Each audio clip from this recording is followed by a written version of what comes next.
Alrighty, guys, let's get started. My name is Scott Morrison. I'm broadcasting this across a couple different platforms right now, and our Facebook group, on YouTube and Instagram as well. So welcome wherever you're joining us from.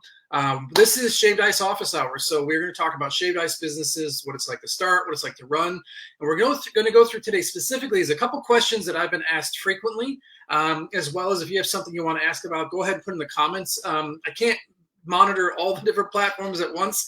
So if I missed your comment, I'm sorry. I will go back, either address it there in the comments or in the future office hours. I'll talk about it there. Either way, we'll make sure we get everything answered and addressed for you. But real quick, just by way of introduction. So I have started, ran, grew, and then sold a shaved ice business. Did that over about a 5-year period of time, 2018 and 2023. Just sold my business about a year ago.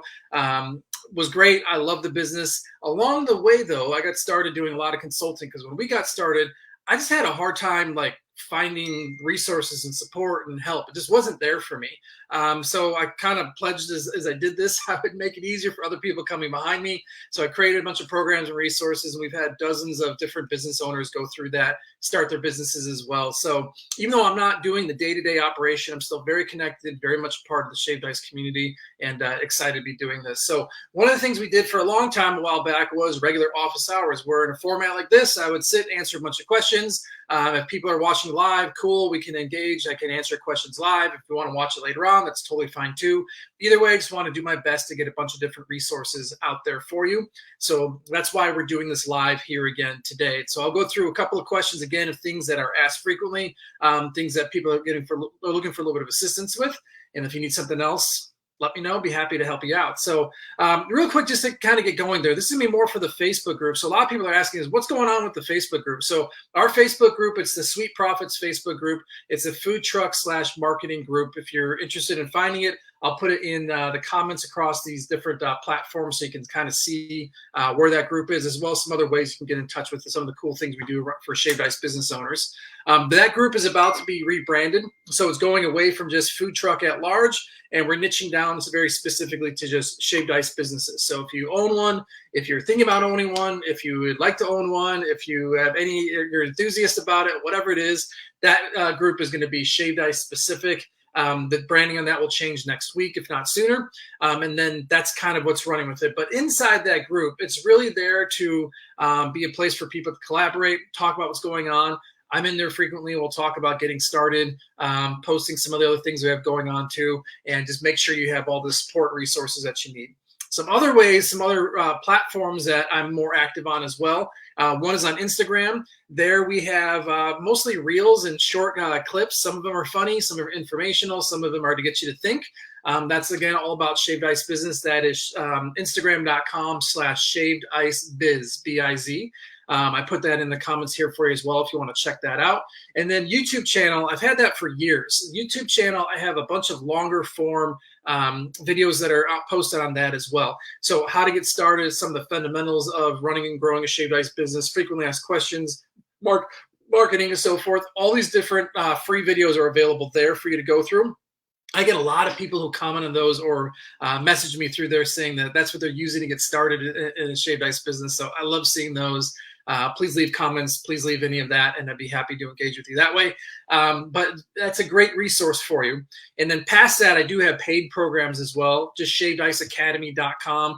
I put that in the comments for you also if you want some additional assistance, maybe some more hands-on assistance, or you want the A to Z guide about how to start a Shaved Ice business. We'll go through that. And that's actually, we're going to transition to our first question here is this. I get asked this question a ton, is what is the best way to start? Should I have a truck or trailer to start with, or a brick and mortar location? Or should I just do events or something along those lines? So let me address that one first, and then we have a couple other questions that we're going to go through. To answer this, I think the first thing you need to ask is kind of what is the lifestyle that you want? So I can speak from personal experience. We have 5 kids in our family. When we started the Shaved Ice business, we had it with our kids in mind. We wanted a place where our kids could go work, but also so they could understand and learn about how to start and run and manage and grow a business, which is why we created our Shaved Ice business. With that in mind, I did not want to go to events every single weekend. I have a busy enough schedule. I wanted to be doing sports with my kids or going to the beach or doing whatever it is that we want to do. So I didn't want to be going to different events. So our dream always was to have a standalone location. We bought a trailer, we found a parking lot, we set it up inside of there, and that's where we sold our Shaved Ice out of. In fact, that business is still there, just has new owners. I'm in touch with them frequently. It's still there, it's running, it's doing great. So that was the lifestyle that we were looking for. Other people are looking for, they want to go to event to event to event. They like that. They will have either a trailer or a truck and they'll drag it and they'll take it to these different events. You can do farmers markets all over the place. If there's big, big conventions that are happening, all sorts of different events. It could be concerts, could be fairs, anything you can think of. There are outdoor events and festivals going on all the time. You could be going and setting up there. So which of those avenues do you want to have? You need to kind of think about that first. About what's going to work out best for you, what's best for your lifestyle, what's the vision for your business that you want to have. So think about that. But the other thing to think about too is your budget. So a ton of people that come to me when they're getting started, they're like, they're on a tighter budget, and I absolutely get that and respect that. So in that case, and even if you're not sure if I want to have this as like my lifestyle, this is the business I want to have, I want to test it a little bit, I recommend starting then on tabletop at farmers markets or local markets and things. Those are in most cities around the US. And that's a great way to get started for very inexpensive, but allows you to kind of test the water a little bit too. See, do I like this? Is my product selling well? How are people responding to it? Can I make any money doing this? Also allows you to kind of get your name out there as well and see if that's really a type of business that you want to have. So that's a great way to get started for inexpensive. And then from there, if it's working out great and you want to get bigger, then you can buy the truck or the trailer or move into the brick and mortar. Tons of stories of business owners, not just Shaved Ice, but businesses that have done that. One of ours here locally is a bagel shop that did that. I talk about them quite a bit. They are opening, I think, a dozen locations now of brick and mortar shops, but they just started at farmers markets. So it's up to you what's going to work out best. We have resources for both. In our link there, shavedIceacademy.com. We have one program about how to start a Shaved Ice business for less than $2,000. That's going to be more of your tabletop events method. Or if you want to jump straight to the truck or trailer or brick and mortar location, I have the Shaved Ice Academy. That is the A to Z of everything. So either way, we got you covered there. So again, just think about what is your lifestyle? What do you want that to look like? And then what's your budget? What type of resources do you have to put in this? So that's the first question. The second question is kind of cousin to this, is where and how do I get started? So this is asked a lot because, again, there's just not great information that is out there. So here's a couple steps I'm going to give you. If you're thinking about it, if you want to get started in this business, you're not sure, here's what you got to do. The first is, again, what's your vision? What do you want your business and your lifestyle to look like? What do you kind of envision here? We always had this vision because we saw it in other places. I'm in Orlando, Florida. That wasn't here in Florida, but it was in other places where businesses would set up a trailer or a shop or something like that, and it would be set up in a grocery store or Ace Hardware or Walmart or gas station parking lot, but they had their own dedicated space, and then the community would come there to get their Shaved Ice. That was the vision we kind of had, as a set up a business like that. I like that because I wasn't going to event to event to event, and I wasn't on the hook for the overhead of a brick and mortar location. It was kind of a nice middle ground for us. I also envisioned like our family working there, like my kids working there and hiring other people, and like this is a cool business, which is what we ultimately created. So that was our first vision. So what's your vision? What do you see? What do you want this business to be like? You got to think about that. And then the next part, it's my least favorite part, but you got to do it. And that is, what is the local and state rules? Now, I skipped this part when I got going. I should have done it second. I did it like fourth or fifth, but I should have done it second, because when I got digging into what the local rules were, the type of business I wanted to create was not possible in most of the places I wanted to set it up at because of local laws, just the way it went. And there's really no fighting around. There's no way around that. So I had to pivot and I had to, adjust, which we did. But it would have been a lot easier if I knew that up front. In fact, to tell you the truth, I may have just stopped. If I knew that it was going to be as hard as it was going, I may have just said, forget it, I'm not doing this. But we persevered. We moved along anyway. So find out what are the rules? What permitting do you need? You know, what type of licensing do you need? They're different in every places. There's some common ground for the most part. If you're going to have a brick and mortar or a trailer or truck, you need, 3-compartment sink and a hand wash sink. You're going to need some sort of business tax certificate or business license. You're definitely going to need a federal EIN number. That's free. That's very easy to get one of those. You're going to need bank accounts and stuff like that, business bank accounts. Do this as a business. Don't do it as just, in your personal name. So there's some things that are the same across everywhere, but you got to look at your local rules. So the way to do that is first look at your state. What do they require for a food truck or a mobile food business? They're probably going to require you to get like different names for this. Could be a food peddler's license or mobile business license, mobile food business license. There's something that they're going to require for you to get.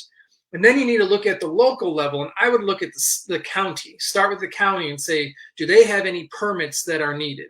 I needed an open air vendor permit. Sometimes I did, sometimes I didn't, but that's just something I had to get with the county. And then does the city have any rules? So the cities that I was looking at, they did have very specific rules on where I could set up a business like this and where I couldn't. So that stuff, you're going to have to do a lot of that groundwork. But the good news is that once you do it, once it's done, you don't have to keep going back to that. I outlined that in our programs, how to do that a little bit more effectively, but you got to do kind of the research, if you will. And once you've done all that, so you kind of have your vision for your business, you got legal, the legal stuff. Well, then the fun part begins. What type of what's your menu going to look like? What flavors do you want to have? What product do you want to sell? Do you want it in a flower cup or a squat cup? Those are the fun things, at least in my mind. That's the creative side of things. You can start designing that, but start first with your vision, with the rules, and then you can dig into the fun part about, what does your branding look like? What is it going to be in your menu? All those different pieces like that. That's where you'll get going from there. And there's other pieces like, operations and marketing and so forth that we can support and help you with too. That's what all these resources are for. But at least that'll get you going from there. So that's the best way to kind of get started with it about how to get going. Now, next question. This is the last one I'm going to cover, unless you have some quick questions you want me to talk about. Is what is the best way to promote my business? So think about this. You do all this work to get started, right? You got a business and it's up and running, and then nobody shows up or not enough people show up and you're not making enough money. So you got to think about this from the beginning. I'll tell you just a couple of tips because we'll do full hour, multi-hour long classes and programs on this, but just a couple of tips. I'm going to break it down in two different groups. One is if you have a standalone shop already, like meaning you have a truck or a trailer that's usually in the same location, everybody have the same route, or it is always in the same location, or a brick and mortar building that's always in the same location.